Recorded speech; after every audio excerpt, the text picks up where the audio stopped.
Welcome to Health Oddity, the show that strips away the jargon and hype surrounding all things health and fitness to help you live a long, strong and energetic life.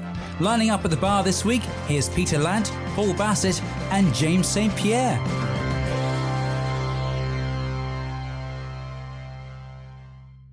Hello and welcome to the Health Oddity podcast, episode 47. We are closing in on our 1-year anniversary or our first birthday. And we are joined today. Well, first of all, we're joined by the usual suspects. Mr. Peter Lant, say hello. Hello, how are you doing? No answer, but there you go. That's cool. And yeah, I'm excited for this one. Good. And Mr. Paul Bassett, how are you doing? I'm okay. I'm going to get my pity party in early for our guest. I've got a bad cold. Okay. A really bad cold. I just want to make everyone aware that it's really bad cold. We did say if you are going to blow your nose and clear your airways, you will mute yourself first, won't you? I'm going to be like Bob Fleming. Okay. Got it. Okay. Local joke. Okay. And we have a very special guest today who is joining us. He's woken up. I'm not sure if he's woken up earlier, if he's normally up at this time, but it's just gone 6 a.m. in San Diego, California, USA. And we are joined by Franz Snideman, not Snideman, not Spider-Man, Snideman. Good morning, Franz. Hey guys, good morning. Thank you for having me. I too also have a cold. I have a 2-year-old daughter, gave me a cold. My first cold since the pandemic. So I will definitely mute myself if I have to blow my nose or if I have to cough. So Okay. I pre-apologize, but Well, you've got a different approach to Paul. You've got whiskey to clear the airways, haven't you? I do. Yeah. I will admit I don't drink alcohol in the morning.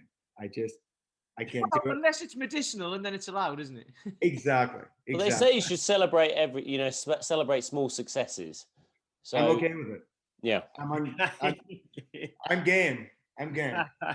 So those of us who are regular listeners to the Health Oddity podcast, which I hope is all of you, we do have obviously all of our previous 46 episodes on all the usual platforms, Spotify, iTunes, Google Podcasts, Apple Podcasts, and you can go back and start from the start or listen to any of the earlier episodes. But if you are a regular listener, you will have heard Franz's name mentioned I would say probably at least half a dozen times over the last nearly a year by various guests who have, come into contact with Franz over the years. He is someone who is incredibly highly regarded within the industry. And like I say, he's been based in San Diego for many years. I've been in contact with Franz for many years. We've never met in person, but hopefully we will do one day.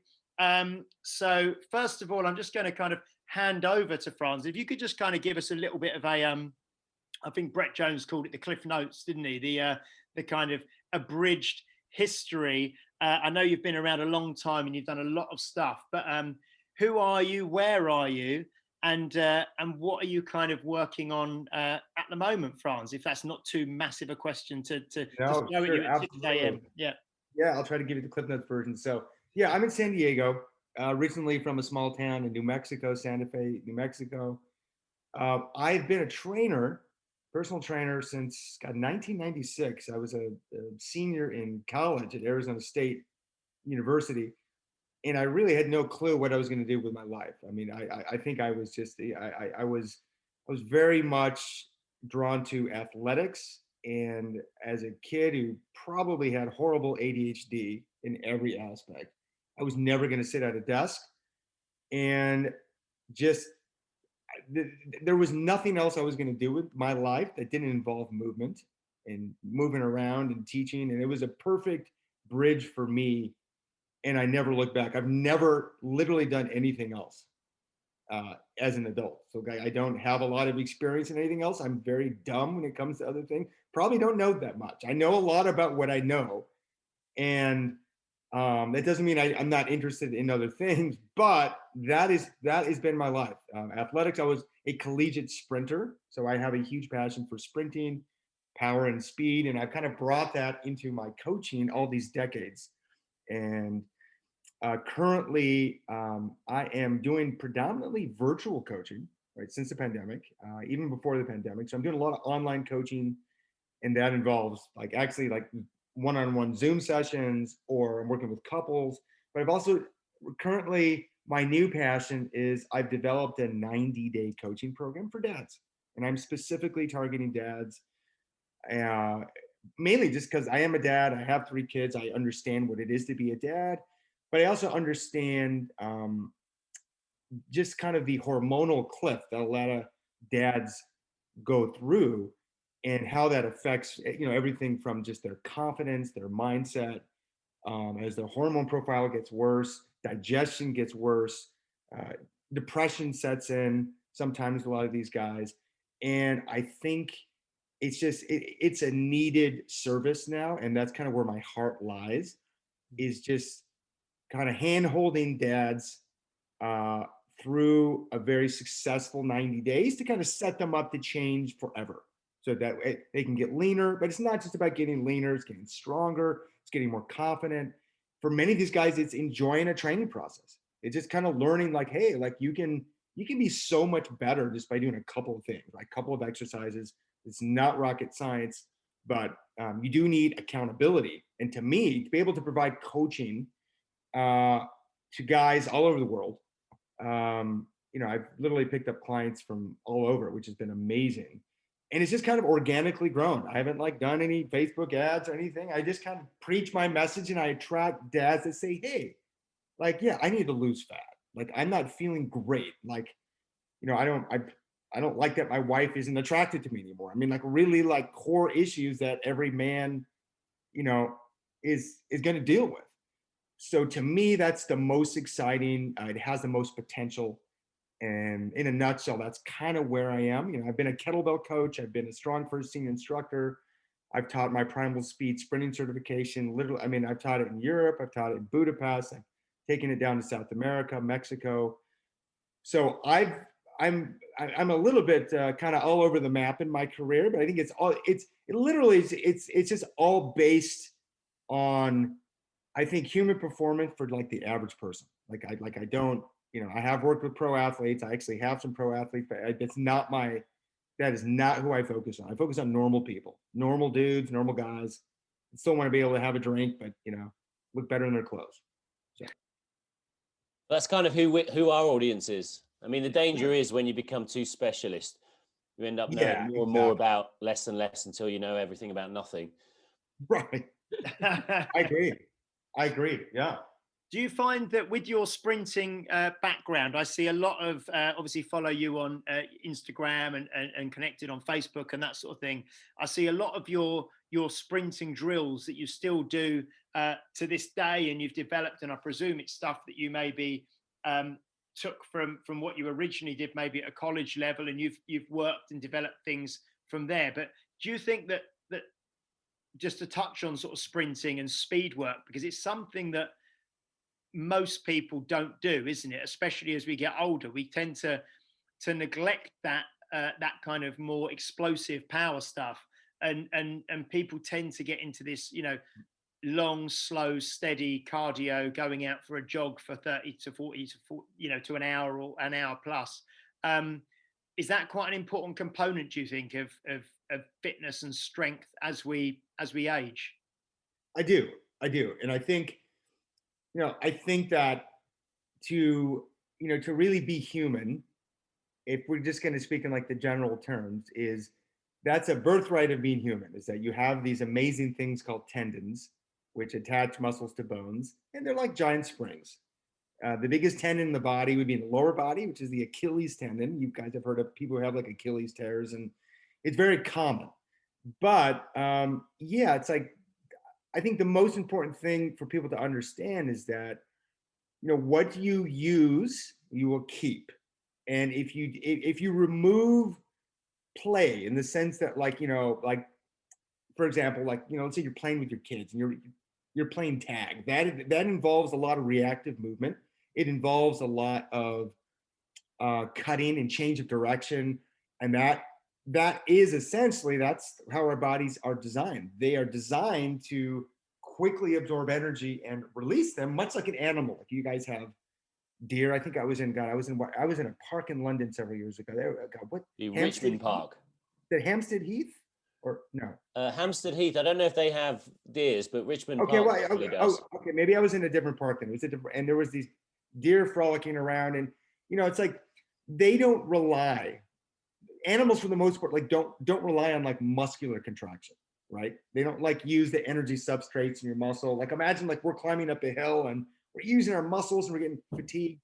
When you can tap into tendons and just kind of store and release like a deer or like an animal, it's very efficient. You don't have to use a lot of the energy like you would in like a bodybuilding workout where you're really pumping the muscles. So there are so many reasons, but I think just from a practical movement standpoint, to just have a guy or a woman be able to go out and move and play and play a game of frisbee, play a game of softball. You guys probably don't play softball. You play soccer, right? Football. Yeah. Or rugby. Yeah. So like to lose that ability is to lose a big chunk of your human potential. When you just see people that they literally cannot do it, that you reach an age, you've removed yourself from decades and decades of play and explosive movement. And of course, your body adapts. It has no biological reason to keep those adaptations. So it just stops. And your tendons they lose that stiffness. Your fast twitch fibers become dormant. So you have a hard time recruiting them. And yeah, so if you do slow work, which is not bad, but like, if you're doing, maybe you're walking or you're swimming or you're biking and everything is more of an endurance base, which I am not against by any means. I actually do endurance work now, but it certainly is only one piece of the pie, right? It's only one part of it. Like that, a whole nother component of the human experience is to be able to express power. And power is just strength with speed. It's just being able to move from point A to point B faster. So whether you're chucking a rock, throwing something, jumping, you have to sprint out of the way. One of those big double-decker buses is about to hit you, which would be horrifying. It's a really good insurance policy. It's a really good insurance policy. And it's also fun. I think number one is fun. Yeah, as part of our assessment, when people come into to our studio, we use some of the Dan John sort of 1, 2, 3, 4 assessment. And one of the things we do is a standing long jump, and to see if people can standing long jump their height from a static start. And a lot of the people that we work with are, 40 plus, 50 plus, and that kind of spring or power, because most people don't actually, probably after school, don't ever jump for anything, never have both feet leave the floor at once, really, and try and express that power. So whereas some of the other things, yeah, people can maybe hold a push-up position, plank, and people might be able to do some other things, the actual act of jumping, it is certainly, like you said, and like you explain, it's a skill that's lost because it's not practiced. And once you just decide, well, I don't have to jump for any reason, and you don't do it for 30 or 40 years, it's no surprise that when you try and do it, you can't, or you have real problems with it. So I suppose you can't quite literally jump into it. You must have as you said earlier, you working with men of certain age, but just people of certain age who've maybe been sedentary. And I mean, we've had Brad Kearns and Mark, who works with Mark Sissons, and they wrote Primal Endurance, and they advocate sprinting as part of that. But they also are pretty, in terms of what they recommend, the dose is quite low because the nervous system response and the forces going through the body are quite high. So how are you scaling an untrained individual into that level of explosive power, which, on a chassis that's unconditioned, could be, people's Achilles pop and things like that? Yeah, no, that's a great question. There's not one way to do it. I think, really understanding kind of where your client is at and what their limitations is. So for me, in my assessment too, it's also just looking at like the bones and the joints. Like if they can't physically get into certain positions, then it's not going to be advantageous for me to throw a bunch of like, depth jumps and like box jumps and stuff like that. So, but with that being said, like people don't need to be like perfect. Like they don't need to have this like perfect like sprinter's posture to start doing some kind of dynamic power work or plyometric work. I think a really low hanging fruit would be to get people to do something like kettlebell partner passing, right? Where they're able to kind of release a kettlebell and then catch it again. That I think is a really good way to teach the tissues to absorb, like the tendons to quickly have to absorb that force. And then like I do a lot of dynamic drills like that, where like people will have a kettlebell. You can go pretty light too. Don't need to go like super heavy. And where you literally like, you can have your feet together. It's kind of hard to it's kind of hard to talk it out. But like if you were doing like a split lunge, where maybe you stand with your feet together and you dynamically go into like a half lunge, then come back, and then just alternate it. So you really get into kind of a rhythm. It's pretty low amplitude though. There's not like a lot of like, there's not a lot of force absorption. But then you add a kettlebell to that, where they drop and catch a kettlebell. And I think for me, that's kind of a safe way to put huge forces through the tissue. I actually like it more than like a traditional kettlebell swing, because you're the fact that you have to drop something, and gravity is, what is it, 9.8 meters per second? It's pretty fast. You're accentuating the forces. So I would say that would be kind of like a low hanging fruit way to get just a person who just really has no business going out and doing like a 100-meter sprint. Like I like that, because no one talks about the deceleration phase in these things. We talk about the acceleration, but often it's the deceleration and trying to stop that momentum, which can put a lot of stress on the tendons. Yes, and absolutely. And if somebody's even, I'll take it a step beyond that. Like somebody really is like, maybe they have tendon issues, or they're genetically predisposed to having like tendinopathies. Like some people just genetically are going to have that problem, right? They produce more calcium, like they're just tendon nightmares. I happen to be one of those people, so I understand it very well. So in that case, I might even start somebody with like a positional isometric, where they're, I'm sure you guys have done isometrics, where you're stuck in like a lunge, or maybe like the bottom of a push-up or something, and those small little movements you get when you're in that push-up, it's basically you're absorbing little tiny amounts of force, but more importantly, you're learning to relax the muscle, right? You contract, relax. So isometrics, I think, are, again, you wouldn't look at that and think of that as the plyometric. You're like, no, that's not a plyometric. Like but in a very direct way, you're getting the same type of rhythmical switching from contract, relax. So I'm not tied to any one modality.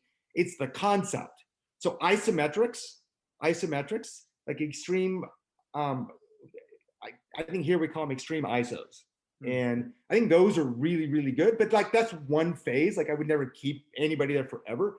And then eventually the goal immediately is to get somebody marching. I think marching is kind of the gateway for most people to get to running, to get to sprinting. So you get people marching and get them moving their bones, and the marching, it's slow enough to where people are gonna get a stretch in their tissue. Like for example, if I bring my knee up toward if I flex my hip, the glute is going to stretch. That stretch is gonna force it to really work. So I get that stretch, and then the glute automatically turns on. So then from marching, that opens up everything. You can do high knees. You can do what are called running A's, which I do with a lot of people. And then skipping. Skipping, you don't have to like do a power skip where you jump like as high as possible. So I think with those three things, marching turning into skipping, as long as the amplitude is not too high to where you're like, people really shouldn't be absorbing those forces. If you're consistent with that, like then eventually you sneak in like a little acceleration sprint. Like, hey, we're gonna kind of do some running in place, just kind of lean forward and just like run like 20 meters. And then eventually that becomes a very safe way to teach somebody how to sprint. And it's not super complicated, and it's basically sprinting mechanics broken down to its basic elements, right? The hip, you got one hip and you got one shoulder inflection. and you got one arm and one hip in extension. And I don't know any other drill that really accentuates that. So, but for me, it's kind of those three, right? Isometrics, which will help the tendon. And then I think there's a huge, I think a lot of trainers are missing the boat, and they don't understand how effective doing, like, literally having a partner to throw a kettlebell to, which sounds absolutely crazy. Or you have that. Does it flip? Does it flip once? Is that the idea? no, you can, like there's like kettlebell juggling. There's a guy named Gus Peterson in I think he's in Denver. The guy's a genius. I actually had him out to do certification several years ago. And I've never had my nervous system more jacked in my life. I mean, in a good way. I mean, it was, I mean, you're spinning the handle like a helicopter. You're going behind the back. I mean, it was just psychotic. But you want to talk about like preventing Alzheimer's disease and like brain health. I mean, this guy had like a genetic problem in his brain that we didn't know about. And he had like a stroke where he lost like 30% of his brain, right? And they're like, you're never going to walk again. A day later, he was walking. The doctor's like, what the hell is going on with you? And I 100% think it's because his brain is so plastic, because he does all this crazy juggling and stuff. Like his body literally had zero effect. And he lost like 30% of his brain. Maybe it wasn't that bad, you know, something like that. And that's a whole nother tangent. But again, I think if anybody does kettlebell training, you could literally just kind of pass it to yourself, where you release the kettlebell, let it fall, and then go down and get it. So stuff like that is, to me, that is a great launching pad to teach your body how to absorb force. And I don't know where you can get that, because you don't really get that in like Olympic lifting with barbell. You don't get that. There's not really any, like, okay, you do a heavy power clean, then what? You throw it to the ground. You don't like swing the Olympic bar between your legs. So to me, I mean, I think kettlebell is just the most underrated tool, but I just use it a little bit differently than just doing like like a swing, which is great. I think swing is awesome. A swing is awesome, but you don't really leave the ground on the swing, right? So for locomotion, being able to kind of leave the ground or drop into like a squat or a lunge and have to catch a kettlebell, it sounds dangerous. It's actually not that dangerous. But this is where like, you know, people might think like, well, why do you need to do that? But it's very powerful because, you know, a lot of guys I see just going out walking. Okay, you know, there's a lot of hills around where I live. We live next to Wales, where there's a lot of mountains. So people can go walking up the mountains, but coming back down, they hurt their knees, because walking up is hard. It's hard. People always think walking up something is harder, but actually coming down, you put a lot of force through your body, aren't you? Through your hips, ankles, knees, and everything. And a lot of people get sore knees doing that. So this is the kind of thing that'll unlock the ability to be able to do that, won't it? Right, exactly. Like I honestly think, like, you know, other than like sprinting, because sprinting is a huge training effect for everybody. But we're talking about maybe men that shouldn't be doing sprinting right now. Just from like a logical standpoint, like, you know, you haven't played soccer since you're 18. Like, let's do something different to prepare you for that. Marching, isometrics. But in talking about the going downhill thing, I mean, a lot of people complain about their knees, right? Hey, I was great going up. Oh my God, I couldn't walk for a week. You know, my knees were shot. And they can't handle the eccentric forces. So should people be doing eccentrics? Yeah, they should be doing eccentric. They should be doing slow eccentrics. But that's one piece of the puzzle. They also need to do eccentrics quickly, which would be something like skipping, any kind of sprinting drill, because your body, as it moves faster, you're absorbing, in some cases, like 3, 4, 5 times body weight. So, and I've seen when I did a qualification with Mike Boyle, and we were doing, and he did a lot of kind of marching and then into skipping and all these things. Yeah. And it reminded me when they were talking about box jumps, and they always said, you know, jump on and then step off, you know, because so many times people, especially if people aren't used to it, the jump up is usually fine, but you see people, they do a jump and they jump back off and land, and it's usually on that kind of jumping back off and landing where people injure themselves. You know, they'll like you say, tweak an Achilles or twist a knee or something like that. Oh, definitely. Because they're jumping off of something and landing on the floor, where they're kind of a bit more relaxed. Whereas if you're driving up and everything's very, rigid, and you're prepared to generate force, it's great. But it's then absorbing that force when you land back down, isn't it? Where injuries occur if you're not used to it and you're not ready for it. 1,000%. But it's one of those things where, like, yes, we don't want to injure people. As coaches, we're like, yeah, like we don't want to injure our clients. Like we don't want to injure ourselves. However, like, in order to really be injury proof, you've got to put those forces through your body. My whole thing is that you just do it gradually, right? You don't like slam your body into the wall. You literally like inch yourself forward, like a little bit. Like, let's just like, inch you there kind of progressively. And if you get really sore, we back off a bit, and, kind of let your body dictate when you're ready to go. There's not like one magical system out there that's going to be able to take everybody through that at the same timetable, because everybody's different. And some people have a really big foundation. They played sports for 30 years.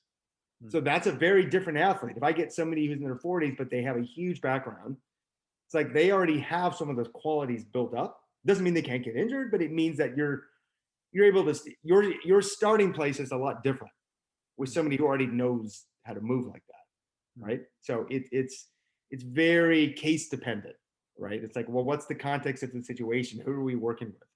But the bottom line is, you can find somewhere, if you think of a continuum, like a power and eccentric speed continuum, like, what's a good place to start that? I would err on the side of being like super cautious. But most important is that we're intentional about doing something. Like, hey, we know that this is part of movement, right? And it's just like anything else. Like, if you don't do it, you're going to lose it. And power is an amazing quality, and it really is. I think it's the most misunderstood and probably the most underrated in terms of working with. I mean, even seniors, guys that are 65 and older, just like we always just say, hey, take it easy, like do yoga or something, like go slow. Like, well, who falls the most? Yeah. And right. And last time I checked, falling is a very power activity, right? You go tumbling down. Impact. Yeah. Right? I mean, come on, that's like power. So it's like, we're training you in a manner that's not really preparing you for the inevitable. So it's kind of like reaction. I love the Dan John stuff. I love the Dan John, like fall matrix. And like, I actually bought, during the pandemic, I bought these gymnastics mats for my garage. Cause I need to do that stuff too, where you just kind of walk and then you tumble, or you like dive and you, so it's, I think there is tremendous benefit to even like thinking of power training in terms of fall prevention. So how would you talk to people about, because you'll get guys in the 40s, 50s, 60s, ladies in the 40s, 50s, 60s as well, maybe even younger, who are like, they've told themselves that they can't do that anymore. It's quite interesting, because there was a thing I was doing, or I have been learning, and it's like a therapy thing where you do therapy on people, where physical therapy, right.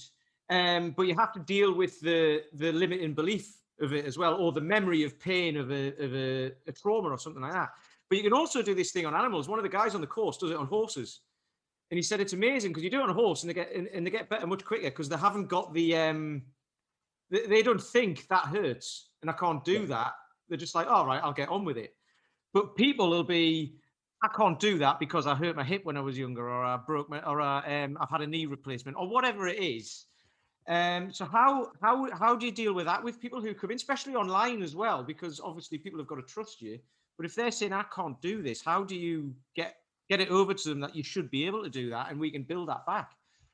Yeah, I think that's a really good question. I think I kind of use kind of a combination, like one, like education, like, hey, like I get it. Like, I try to find some kind of rapport with them. Like, I've been there, I understand, but when I was able to kind of do I'm getting you to do, here's the benefit of it. Like, here's what happened. So I mean, I just kind of work with them where they're at. I mean, obviously, like some people have more fear than others, and that's yeah, I think it's a very real reality that we have to work with is people's self-limiting beliefs and thoughts.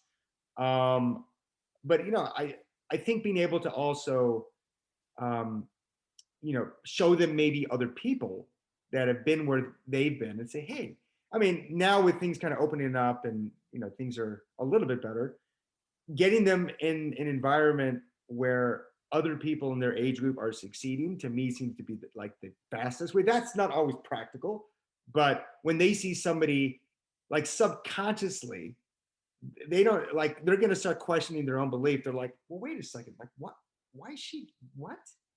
Like, so sometimes you got to kind of, kind of kick them in the pants a little bit and say, fine, I won't say more than I've said, but like, look at these people. So environment can be huge, can be absolutely huge, because if they're just in their own environment and there's nobody pushing them, there's nobody to kind of like to have as a role model.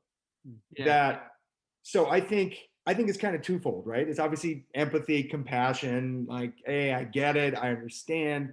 However, you can get there with just take baby steps.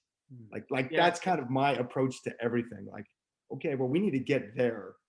There's a lot of ways to get there, but like, I mean, you can't take them to step 37 if they're only in step 1.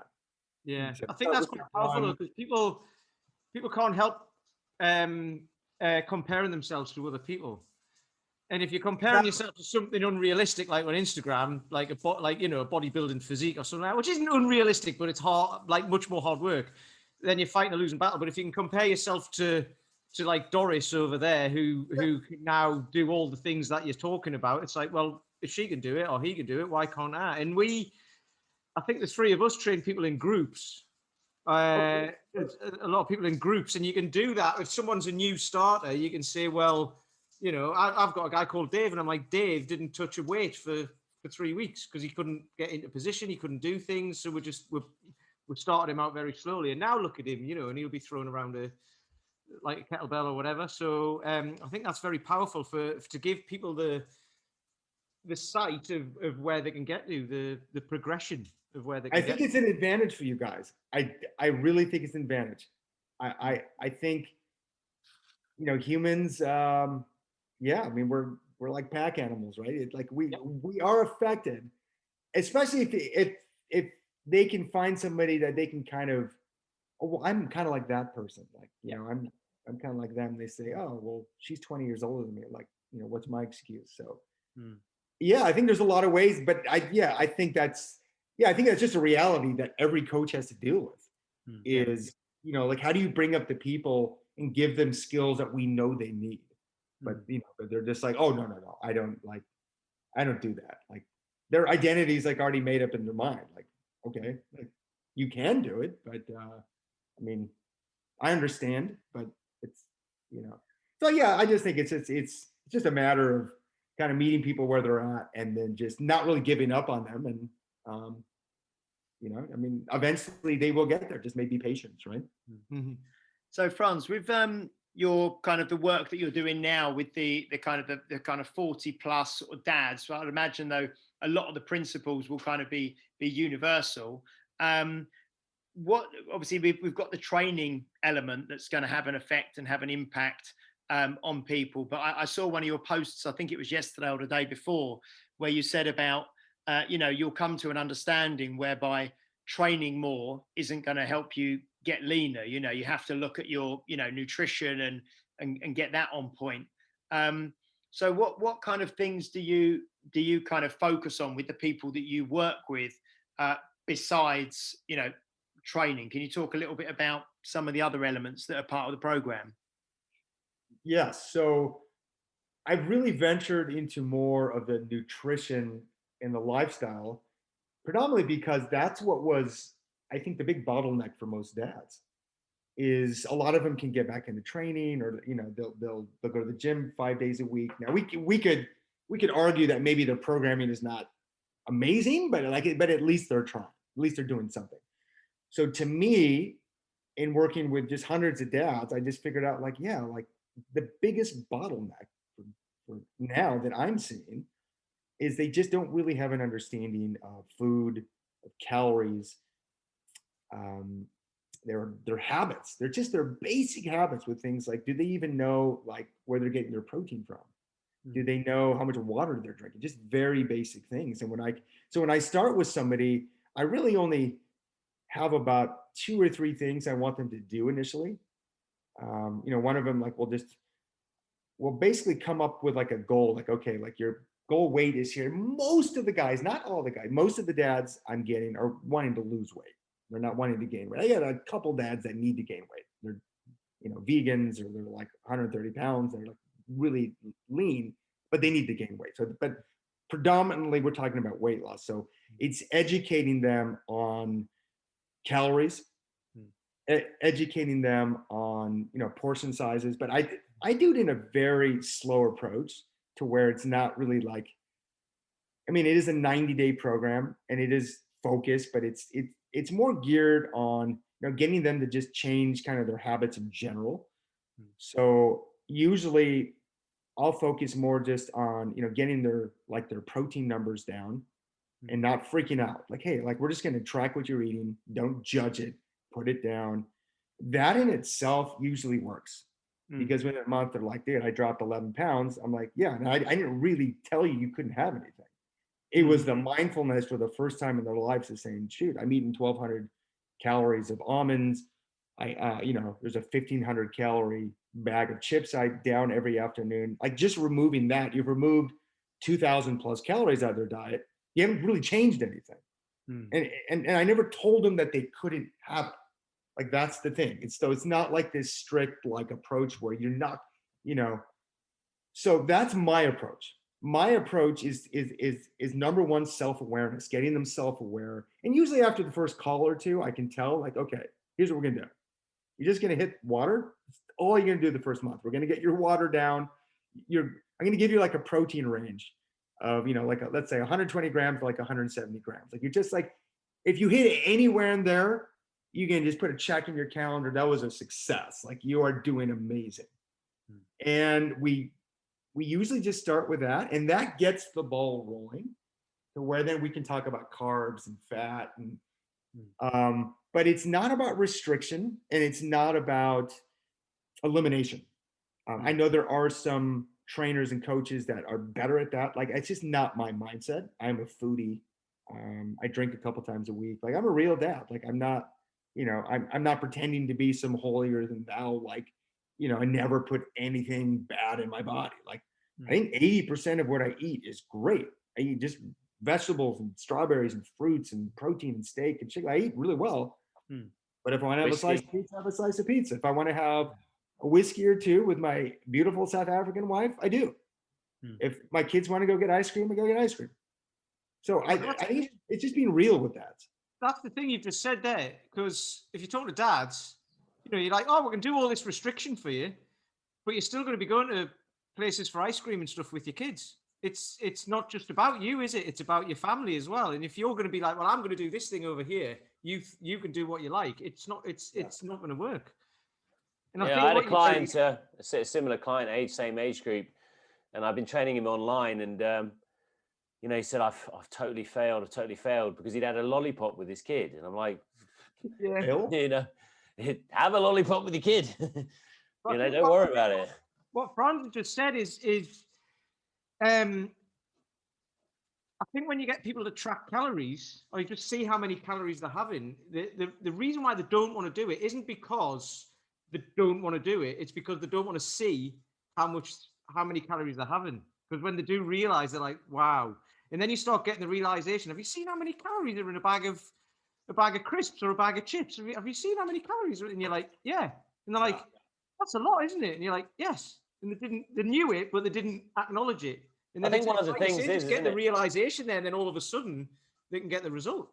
It's a big thing to come face to face with reality, isn't it? Yeah, hugely.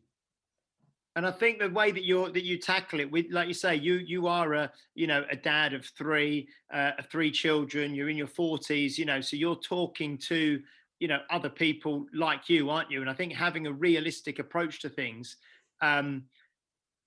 because people don't want to be perfect or have this perfectionist. We had Josh Hillis on the podcast a little while ago, from Fat Loss Happens on Monday and Lean and Strong, he wrote. And this kind of food psychology and eating skills and habit-based approach, this kind of perfectionism is a real danger, isn't it? Because at the first sign of something going wrong, you kind of throw your toys out the pram, and that leads to that behavior of like Paul said, oh, I've had a lollipop, I've ruined it, I might as well just like totally open the floodgates and I'll start again next Monday, and it's kind of it's called self-sabotage. Yeah. Self-sabotage. Yeah. Right. Yeah. Where it's like the analogy I use with my clients is like, hey, wait, okay. So if you had a flat tire in your car, okay, are you going to get out of the car and say, damn it, and go puncture the other 3 tires? Right? No, you're not. Right? So I'm like, so chill out, calm down. You went over your calories, 1,000 calories. Who cares? It doesn't matter. It ultimately doesn't matter. Like, big deal. Who cares? Get back on track. It doesn't mean anything. It means nothing. So yeah, I think the mindset, and I think the fitness industry has done, a horrible job of demonizing food. And, one trainer says this, one trainer says that, like, you can't eat fruit, you're gonna get fat, or it's like, no, like, first of all, no. It's what you understand and you educate people, like you can do a lot, you can have a lot, you can enjoy food. I mean, I would eliminate the foods that are just not good for you, or that certain foods are like gateways to just, I'm like, yeah, maybe we need a little bit of borders here, but within that, you still have freedom to do what you want to do. Yeah. And we're all men here. We're all,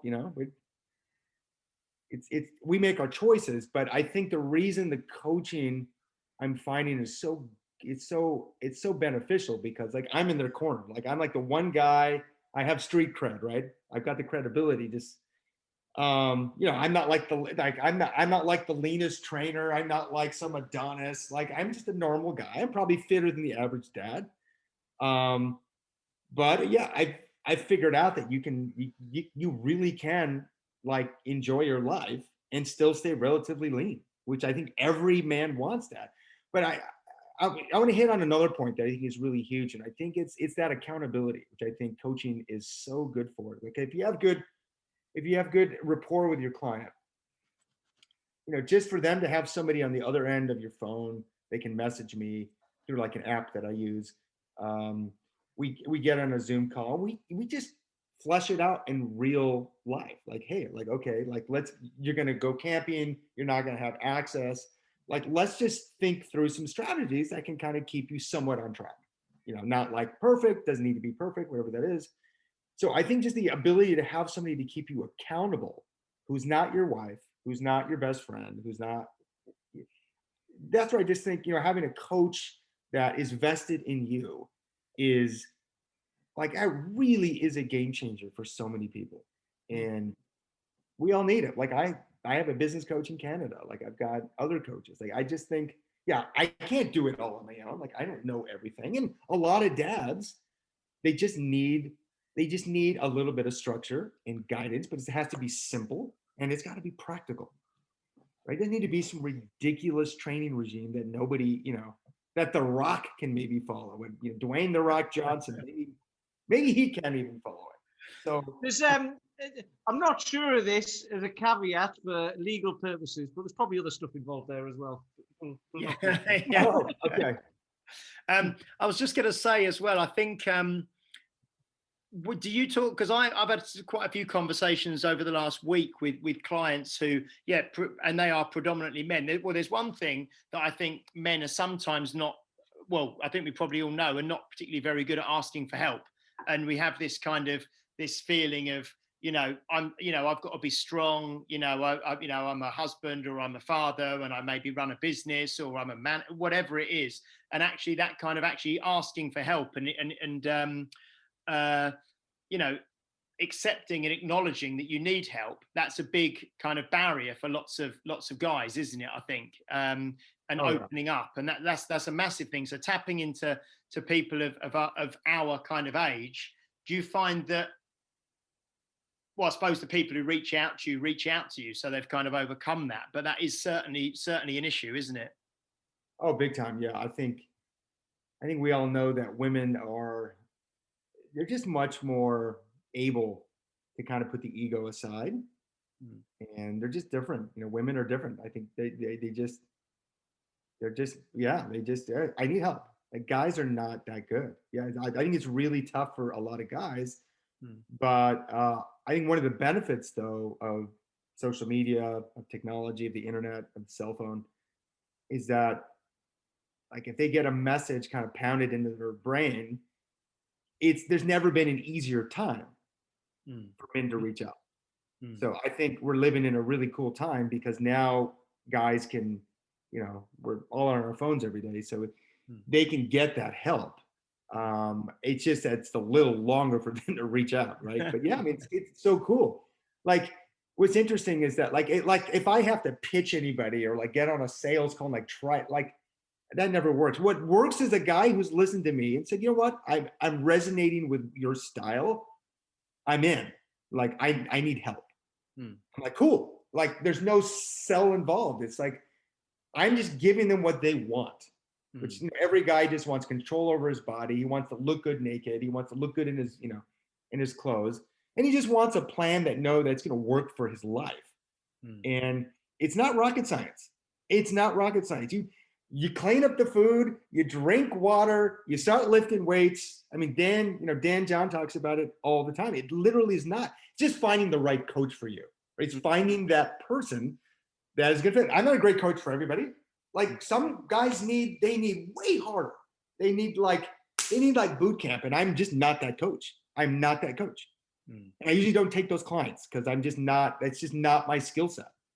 Like, I would rather somebody change forever, like change their life. I'm patient. I'll stay with a client for a year or two. I mean, I'll stay with them as long as they want to stay with me, to make sure that they develop these skills. And like, it's a non-issue anymore. They change who they are as a person. Like that.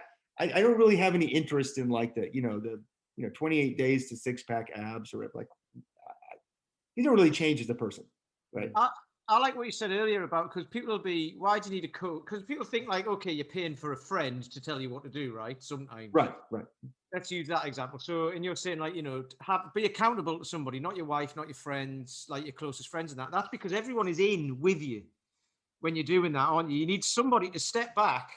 Because like, if you're in your life and you're in this and you're like, I can't work out what to do, you need somebody to step back and look at it from a 1,000 yard view or whatever, and look at it and say, here's what you need to do. And you said something earlier, like when Paul said about the lollipop, and like, it's all finished, it's all done, I'll have to go back to the start. Have you read The Dip by Seth? Is it Seth Rogen? Is it Seth Godin? I think. Yeah, I've read a lot of this stuff. I don't think I've read that one though. The Dip. It's very short, and it's basically about, you start out on a journey, and you've got informed optimism. Everything's great. You're like, everything's going well. Then you have your lollipop or moment.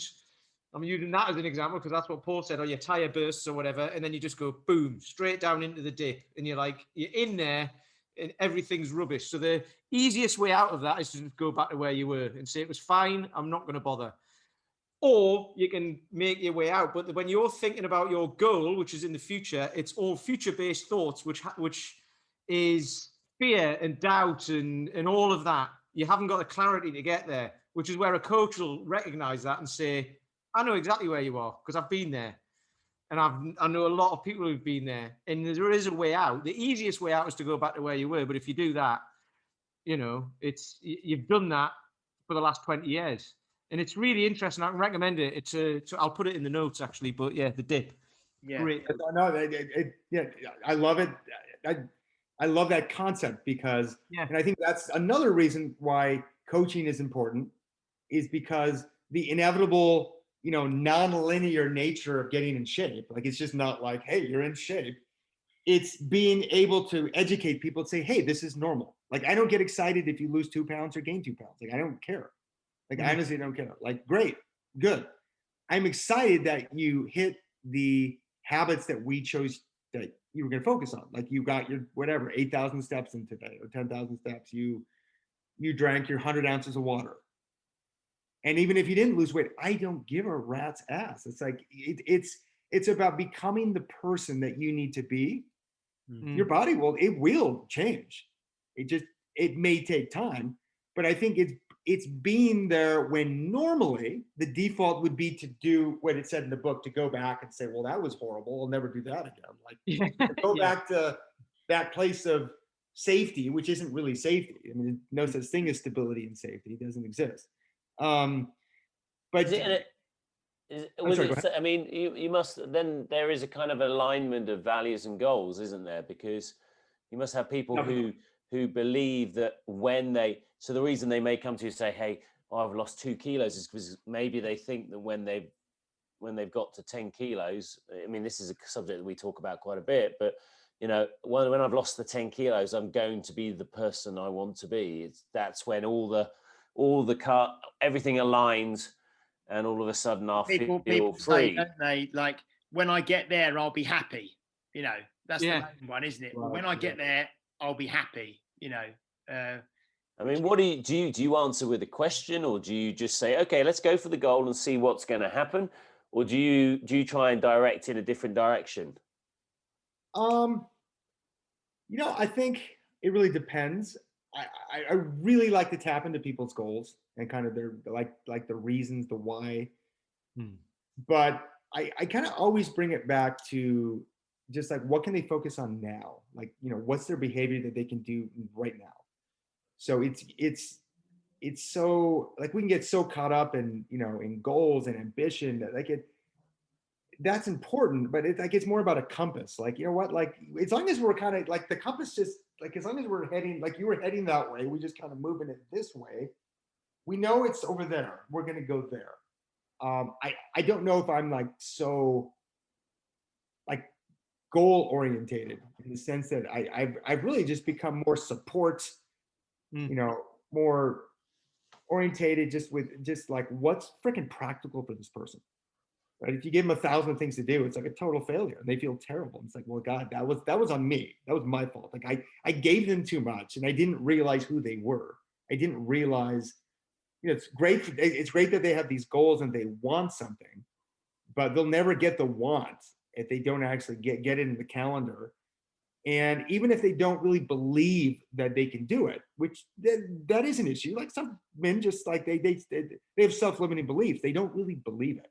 And I get to that core issue. I'm like, do you really think? They're like, I don't really think I can do it. I failed in so many diets. I keep bouncing back. Okay, fine. Like, you don't need to believe 100%. I'm like, but do you believe that you can like walk, or do you believe that you can just, instead of eating carbs for their first 2 meals a day, like, you could just add some protein? Is that, well, yeah, I could totally do that. I can 100% do that.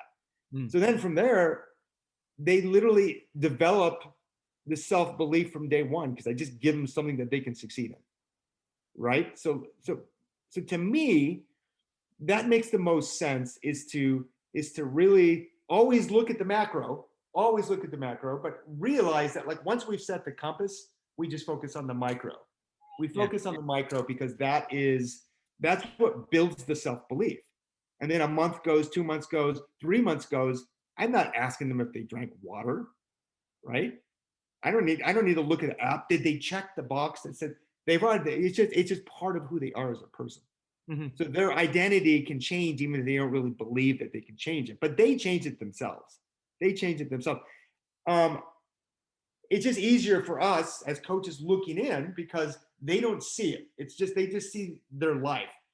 And, I mean, I'm sure you guys could look at a client's life and say, well, yeah, it's right here. Like, this is this is your bottom line. Like, it's not that, but it's hard for them to see. It's extremely hard for them to see sometimes. And even if they know it, it's even harder to change, right? Change is difficult. I think change is very, very difficult, but I'm just a huge believer in just small little changes, right? Small little changes just lead to huge, what's that one term that everybody says? It's, big things hinge on small little, or, like the door has a small hinge, like things hinge on small things. And it's really true. It's really true. Because somebody starts drinking water and they're not drinking, soda pop or something. Like, what's a year from now look like? Huge. Somebody starts building muscle and doing goblet squats and swings and pull-ups. What does a year look like from now? Amazing. Like, dude, I have deltoids, like, it's like your body, your form of your body will be dictated by the function, right? That's just biology. It's not rocket science. Form follows function. So if somebody functions a certain way, eventually the form is going to show up, and that's the way our bodies are. So we don't need to fight against our biological systems. It works every time. It works every time. But anyway, that's kind of a long-winded answer. I'm not sure if I directly answered it. No, that's good. We did we actually did an episode on that a while ago about, do you need a goal? Like, do you really need, you know, when if you start with a trainer, some people will be like, right, what's your goal? Like, and you know, what weight do you want to be, or what do you want to lift, or whatever it is. But when you're really truly just starting out and you haven't got a process in place and all of that, and you've let kind of a lot of dominoes fall down, basically a lot of things go by the wayside. It's kind of like the goal, like you just said, is to do the small things first, and then you can start to think about, you know, you can start to then like zoom in on what you want a specific goal to be. But at the very start, it's kind of just general stuff, like you say, like drinking water or eating enough protein or whatever it is. And for most people, because like you said, your biology then changes as well, because you might not have the biology right now to be able to do the thing to get to the goal that you want. You've got to change that first through habits. And we talk about that a lot. James keeps mentioning Atomic Habits, which I haven't read, so I need to read that. Book. I reference that book to my clients like all the time. It's brilliant, absolutely brilliant book, and to me that's like the Bible of like habits, because it's so well written. And if you haven't read it, whoever's listening, I highly recommend you get it. Atomic Habits by James Clear, game changer, absolutely. Fantastic. We're coming up to about an hour now, Franz. So I think we will start to wrap up. It's been fantastic talking to you, and just here. I mean, it feels like we're just at the top, at the tip of the iceberg, really, with what we could discuss. So, I mean, I'm sure we'll do this again at some stage in the future, because it's been fascinating. Pete, do you have any questions or anything you want to ask Franz, or any thoughts? I did, but a massive helicopter's just flown over and I was on mute, so I haven't heard anything that's gone on for since the last. No, honestly, this Chinook just gone over and hovered over the garden and then buggered off. But there you go. No, I think that's been really good, because, I'm in a similar space. Like, guys, I'm 44. And I've been out of shape, and and I'm the same as you. I eat pizza and drink beer, and not all the time, obviously, but enough for it to have to keep it in check myself. So it's just good to hear how you deal with stuff, and because you've been doing this a very long time, and you're saying you train high level athletes and all that sort of stuff, but it is just all about like we say, that process of just sweating the simple stuff, and then the other stuff becomes easier. I love that, and it'd be great to have you back on as well to delve into it deeper. Yeah, I would love that, but maybe we do it at night. Oh no, but that wouldn't work because you guys are. Then I could have a scotch, and I could actually show dads that you can be lean and have a scotch. You guys drink. Mr. Paul Bassett. In the UK? Do you guys are there like English whiskies? There's English whiskies. It's mainly gin, though, isn't it? Like London gin. Yeah. Oh, I don't like gin. Yeah, Scotch whiskey, isn't there? Irish whiskey. Yeah. Mr. Paul Bassett, do you have anything you'd like to say? Or do you have a final thought? Paul normally does a little final thought, sort of summing up. He's not fit, but he's got a bit of a cold today. So get a final thought. Well, Scotland has its whiskey, doesn't it? But apparently the UK makes more cheese than France. Really? Yeah. So there's more different kinds of cheeses than the French. So I know the French want to think they have all the cheeses, but apparently in the UK there's a higher variety of cheeses. But anyway, I did not know. It's a fact for you. Yeah, I like to end on some kind of fact. And we did have we had Chris Denning on, and he said, if I ruled the world, And if he ruled the world, he would pass a law basically banning plastic kettlebells. I'll leave you with this question: if you ruled the world, what would you do? If I ruled the world, oh God, we need to send this question in advance, really. I know. I sprung it on him. I would resign. I would resign immediately, and I would go live in the Bahamas or Costa Rica, and I'd hide. I wouldn't rule the world. I think I'd do that as well, actually. So, I like that. The thing is, if you were ruling the world, though, would you really be able to hide from anyone? Like, oh, there he is. Yeah, I you know what? I would. Yeah, that would be horrifying. I hate politics. Yeah, if I ruled the world, if you ruled the world, you'd renounce it immediately. Exactly. Well, I'm going to announce I'm leaving of the office. I'm done. I'm going to have a scotch. I'm going to go to Costa Rica. I'm done. Yeah, exactly. And just following on from your cheese comment, Paul, do you know the largest manufacturer, the country that manufactures the most cheese in the world? America, the US. Yes, indeed. Yeah. We're a big country. I mean, we got almost 300 million people. A lot of cheese. We just got a lot of everything here, right? Yeah. I mean, California itself has almost 40 million people. Just one state, 38 million people. That's a lot of people. I don't know if that includes that liquid cheese that you put on nachos and things like that. It might include that as well. Is that even cheese? Isn't that just like toxic rubbish, right? I don't even think it's cheese. I don't even think it's We'll have to get back on that. It must be classed. There must be some legal classification for what cheese is. What is cheese? Yeah. This is where people have now got to go up and look up all the cheese jokes. Because there's a lot of them. Just Google cheese jokes, and there's millions of them. Like, how do you eat a Welsh cheese carefully, and all that sort of stuff. Oh God. There's lots of them. And the dad jokes as well, so it'll fit in perfectly. Oh, there we go. There we go. Do people still? I mean, I'm assuming that people eat fish and chips, or is that just like was that? Yeah. No, fish and chips. Yeah, is probably the national. It's probably the national dish, isn't it? I think. And what's the fish? Is it just like a cod or something, or like what? Yeah, cod. Cod. Yeah, battered cod usually. Yeah. Yeah, I think I had a sandwich when I went there. What I really liked there is I was going to some of the I guess they were Indian restaurants, like the Indian food. Maybe somebody told me it wasn't really Indian food. It was like close to India, like some other country, but it was really good. You know, like the curries, like the chicken curry, the chicken tikka masala. Like I really enjoyed the restaurants in London that had that, because it's a little different than what we have here in the States. But I think England's probably got more curry houses than, well, India probably. Right. Paul has got to run in a second. Right. I'm going to wrap up then, guys. I just want to say thank you so much to everybody who's listened.